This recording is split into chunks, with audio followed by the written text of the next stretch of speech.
This week on ANN, ADRA Philippines organizes relief operations for families displaced by volcanic unrest. Pastor Debelair Snell is named the new Speaker Director of Breath of Life Ministries. And we sit down with Hurley and Andres Mayer to talk about their kayak trip to raise money for ADRA's COVID-19 Relief Fund. These stories and more coming up.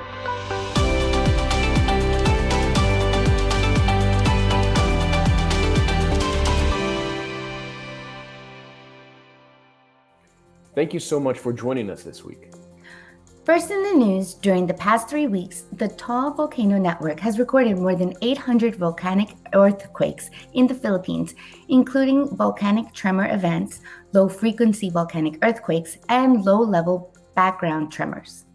The Adventist Development and Relief Agency, or ADRA, has been communicating with the Adventist Community Services, or ACS, director of the South Central Luzon Conference. Assessment tools have been shared to allow for immediate need assessments to be conducted should the alert level be increased to a level 4, or if there is a destructive volcanic eruption. Planning and Evaluation Manager for ADRA Philippines, Adeline Eunice de Guia, said, ADRA is preparing for a possible Taal eruption by communicating with the local conference through its ACS director in order to share information and guidance on conducting assessment data collection following a disaster and planning and emergency response. ADRA has also visited the local government units that could be most affected by the eruption to initiate contact and establish coordination. ADRA Philippines Emergency Response Team in Cavite has conducted an initial assessment in the municipalities of Agoncillo and Laurel.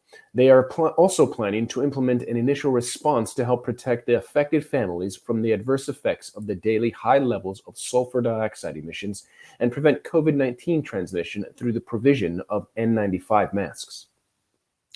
After successfully organizing assessments in affected communities situated near the Taal volcano, ADRA initiated the distribution of relief goods Tuesday morning to help 600 families in the municipalities of Agoncillo and Laurel in Batangas. The alert level for the Taal volcano was heightened by the Philippine Institute of Volcanology and Seismology to level 3 in July, displacing families situated west of the caldera. ADRA delivered 300 family hygiene kits to Laurel and another 3 to Agoncillo to help evacuated families. Each hygiene kit included N95 masks, antibacterial soap, shampoo, toothbrushes, toothpaste, sanitary napkins, a bar of laundry soap, and a towel. Agoncillo was one of the worst hit towns in the last year's eruption, where ADRA provided cash assistance for the affected residents. This year, ADRA is happy to be able to provide these hygiene kits, not only to protect against the potential ash from the volcano, but also to help prevent the spread of COVID-19. On July 28th, the North American Division Adventist Media Ministries Board voted to accept Debelair Snell for the position of Speaker Director of Breath of Life Ministries. Snell is set to replace Carlton P. Bird, who accepted a call to serve as president of the Southwest Region Conference this past May. President of the Adventist Church in North America, G. Alexander Bryant, said, Pastor Snell is a gifted communicator of the gospel of Jesus Christ. God has called him to build on the great legacy of the Breath of Life Ministries forged by those who have gone before him. I believe God has brought him to this ministry for such a time as this. Since 2010, Snell has served as senior pastor of 3 campuses of the First Church Seventh-day Adventist Church in Huntsville, Alabama. In 2020, Snell launched a local television ministry with the Huntsville CBS affiliate. Before serving in Huntsville, Snell was senior pastor at the Lima Drive Seventh-day Adventist Church in Lexington, Kentucky. Snell also served as senior pastor of the Salem Seventh-day Adventist Church in Columbus, Mississippi, and the Lee Memorial Seventh-day Adventist Church in West Point, Mississippi. Snell said of his appointment, I am humbled for the opportunity to serve my Lord and Savior in this capacity. It is my goal to zealously make Christ known through the preaching of the gospel. I look forward with God's help to adding to the rich legacy established by Pastor C.D. Brooks, Walter Pearson, and Dr. Bird. I would like to thank the leadership of the North American Division, along with members of the Breath of Life Board and Adventist Media Ministries, for entrusting me with this sacred responsibility. The Adventist Development and Relief Agency in Brazil has collected 5,000 items of clothing and shoes since July 17 in the city of Maringá, Paraná. The action was carried out in partnership with Rede Massad, an organization that manages radio and TV stations and who helped publicize the campaign and collected donations. Volunteers distributed the clothes on July 21st. Families from the community visited the Seventh-day Adventist Church in Vila Set, where they could choose the items they wanted to take home. According to Jorge Luis Correa Pimenta, more than 140 people went to the church to receive donations. On a rotating basis, every 6 minutes, 6 people could walk around and pick the clothes and shoes available from boxes outside the church. Each of them has been registered and will receive an invitation to a Bible study. About 20 people worked collecting, sorting, organizing, and donating the pieces. The clothes that are left will go to the Adventist Church in the Tres Lagaos neighborhood so that Caleb Volunteers, a youth movement in the South American Division, can continue to hand them out to the community.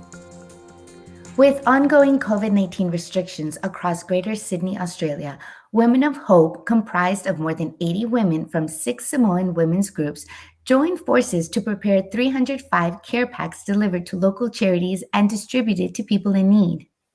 Led by Ceci Pasara Tangatauli, Women of Hope president and member of the Punchbowl Samoan Church, the packs were filled with essential items, including hand sanitizer, personal hygiene packages, toothbrushes, and toothpaste. The packages were then distributed to organizations such as Street Buffet Sydney, Helping Hearts Sydney, and Helping Hands Canley Vale. Encouraging Bible verses were included in the packs, sharing the love of God with the recipients and highlighting the reason for the outreach. Tangatauli said, "We need to help them, not only physically, but at the same time, we deliver them a message by Bible verse to give them hope and help them spiritually. We plan to give it to one charity, but I'm sure things worked in God's timing and His will." After months of planning, the packs were delivered the first week of July, just before Sydney's COVID-19 wave intensified. Women of Hope's theme this year is Sisters in Arms for Such a Time. Tangatauli concluded by saying, "We see the world is changing and people feel lost and hopeless. We want to get the message out there that Jesus is our hope and we will not be lost anymore if we find Him." Coming up, Hurley and Andreas Mayer are here to talk about how they use their hobbies to raise money for those in need. We'll be right back after the break.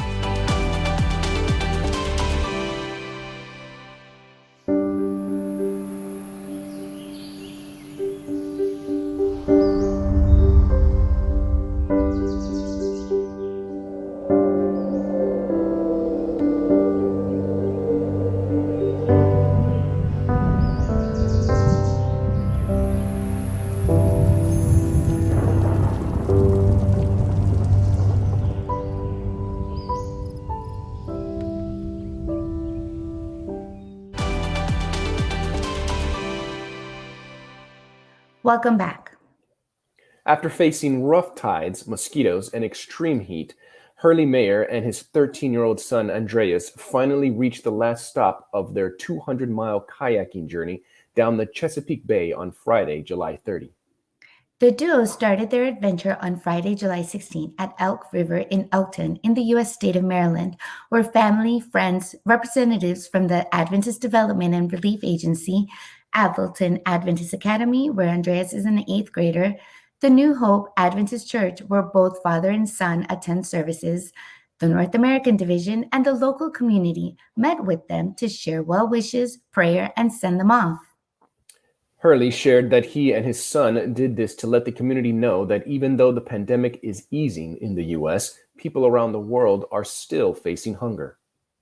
Thanks to the Mayor's Bay 200 Challenge supporters and ADRA's Pandemic Hunger Relief Campaign, ADRA surpassed its fundraising goal on July 31st with a total of $9.9 million.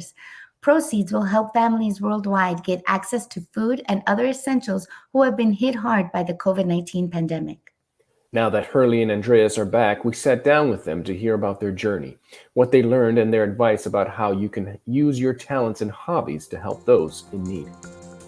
Hurley and Andreas, welcome to ANN. Thank you so much for being here. We have followed you on your journey the past 2 weeks, and so we're so excited to have you here and talk to you over Zoom or in person. Welcome back to land. Well, thank you so much, Jennifer, for invitation and for having us over. It's exciting to be back on land and, just being able to share this story. It's been an amazing journey. So we're happy to be here. That's awesome. So I guess my first question would be, how did you both decide to take this adventure that you were going to go on and use it to raise awareness and to raise money for people who needed it? Well, this idea started, I would say, last summer. We were in the middle of the pandemic. A lot of families like ourselves, everybody was pretty holed up at home and, not able to really do a lot of things.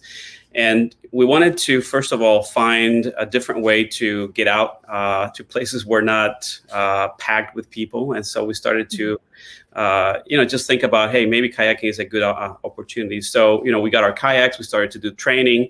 And as we did more of it, we just thought, hey, why don't we, maybe for next summer, when we have a bit more time, maybe we just do something a little longer. And that way we can spend more time together and get out and explore the Chesapeake Bay, which here in Maryland, of course, is just, it's just a massive body of water, and we haven't really explored it like we should after living here for many years. So that's how it started, I guess, the idea of doing this. So you guys, Hurley, you work for ADRA, and you wanted to raise money for the relief effort.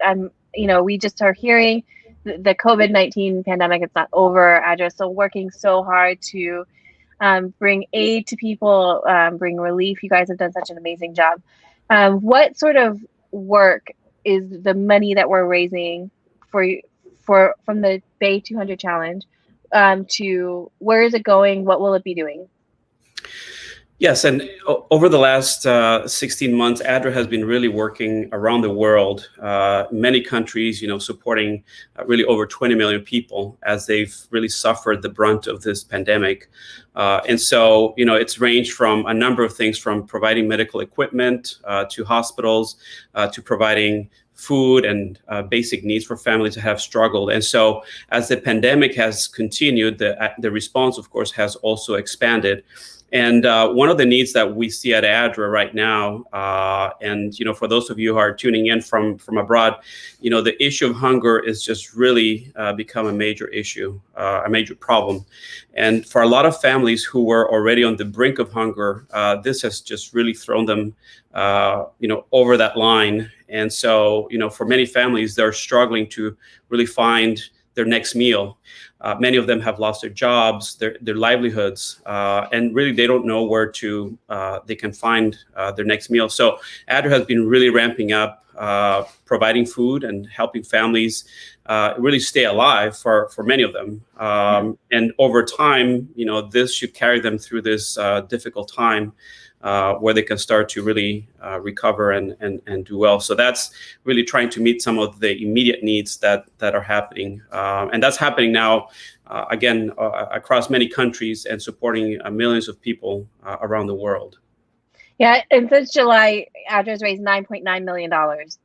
So, and part of that is what you guys did. So congratulations. And we're going to get to this at the end, and we're going to repeat this, what I'm about to say but it's not too late to give. You can go to ADRA.org and you can donate still to hunger and COVID relief, correct?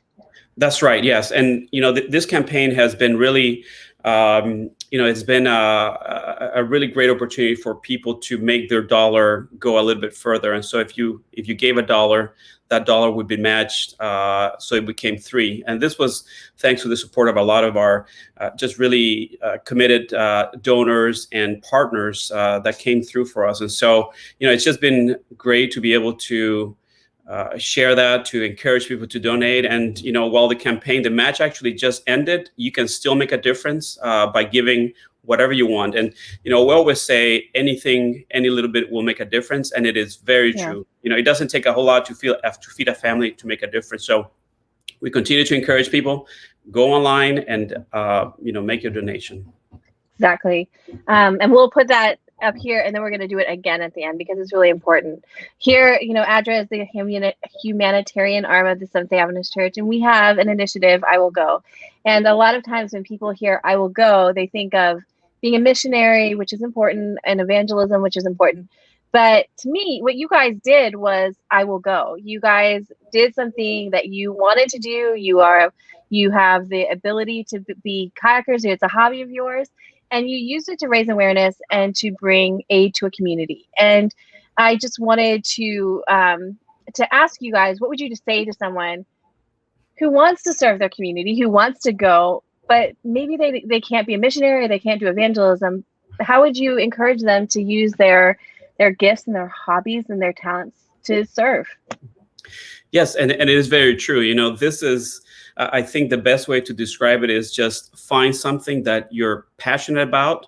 Try to be creative as well. And the way you do it, a lot of times, we think of helping others sort of in a very sort of standard way. Maybe I just need to give a little bit of money, or maybe, whatever that might be. But really, you can do so much with the things that God has given you, the talents, the passions, and so on. And, as we were thinking of, what could we do? And we felt the responsibility to be able to give back after just being, feeling really blessed over the last year.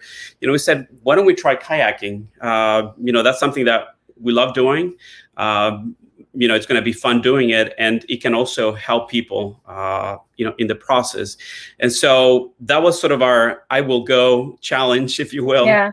And, we want to throw that out there for people who are thinking about it. How can I make a difference in my communities? Like, it doesn't take a whole lot, go out, do something, but make sure it's something that you're excited about, that you're passionate about, because it's going to come through and you're going to have that sense of purpose that we felt all along to be able to complete it. And so, God calls us in different ways. And, I think that's something that you have to listen to his calling and follow, whatever he is guiding you to do. And so we just really want to encourage people to get involved however you can.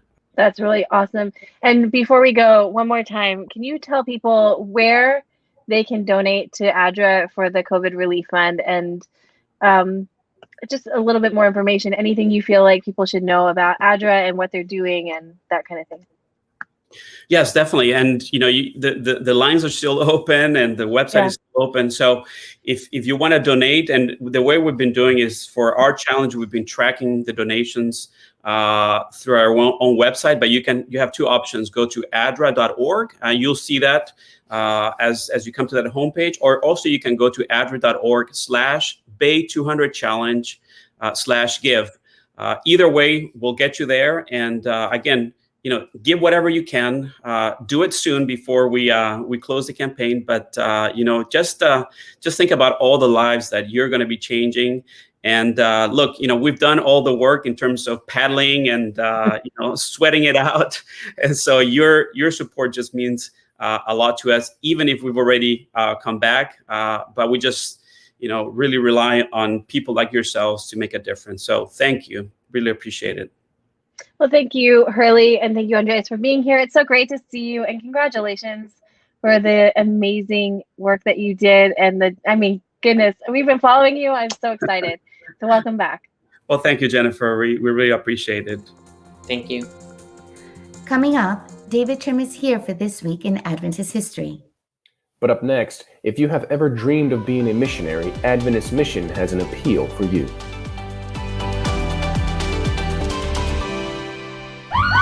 Any idea what time it is? We really, really need our sleep. Are you from? No, we're not from the future, but we know you only pay attention to yourselves, so here we are. But how? We have no time for that. We have less than 30 seconds. Fact number 1. Adults need 7 hours of sound, restful sleep to keep their immune systems healthy and to fight viruses. And today, right now, is the single most important thing you can do to keep yourself healthy. What are you doing? We're just Googling if spicy foods cause hallucinations. Fact 2. Staring at your phone or your computer right before bed prevents sound sleep. And you'll be tired the next day. Ain't nobody got time for that. Can we just go to bed, please?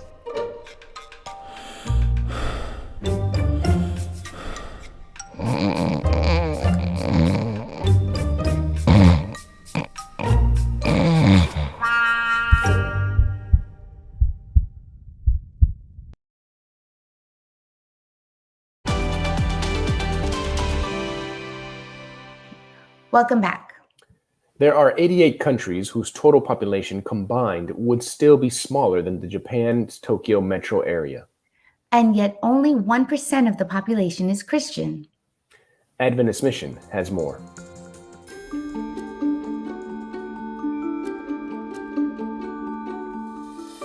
"88 countries is a lot, right?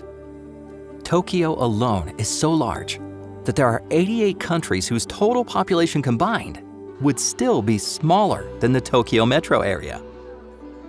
Over time, the city has grown, spread, and merged with smaller surrounding cities, resulting in a massive urban area called an agglomeration. While Tokyo has grown to such an amazing size, the number of Christian believers in the city has remained small. Only around 1% of the people in Japan are Christians. While Tokyo is the world's largest city, it's still just one of many very large cities. Out of the hundreds of agglomerations worldwide, 37 of them have more than 10 million residents. Over 100 years ago, Ellen White was urging the Seventh-day Adventist Church to reach the large cities of the world. "Oh, that we might see the needs of these cities as God sees them," she wrote, adding that the work in the cities is the essential work for this time. She prompted, "Work the cities without delay, for time is short."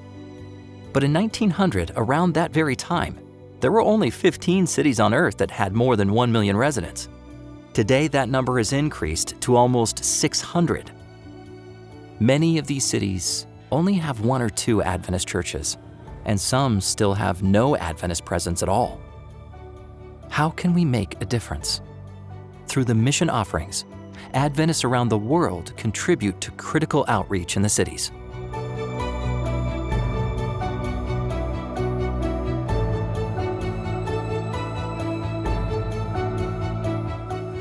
Perhaps at some point in your life you dreamed of becoming a missionary, but somehow it never quite worked out. If that's you, or if you have a heart for those who don't know Jesus, consider how faithful daily prayers for unreached cities could be a very real mission that could open doors and hearts even half a world away.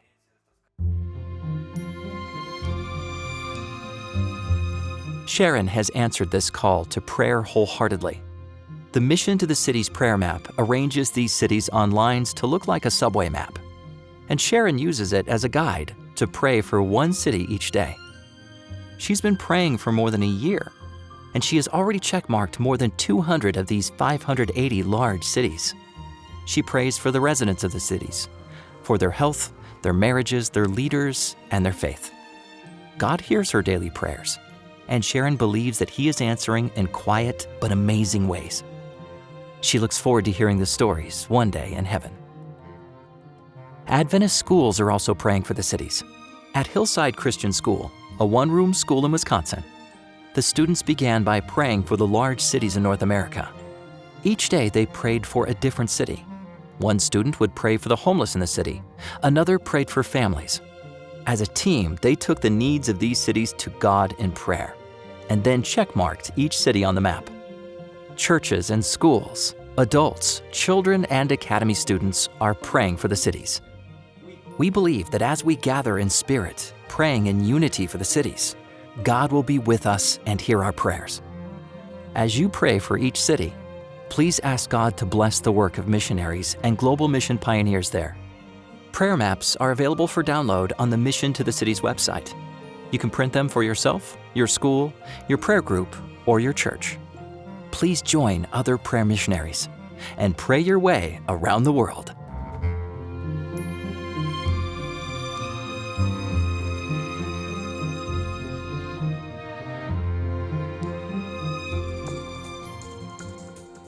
Watch this and other mission stories online by visiting adventistmission.org, then click on videos at the top. And finally, for today's episode, let's turn to David Trim for a look at Adventist history.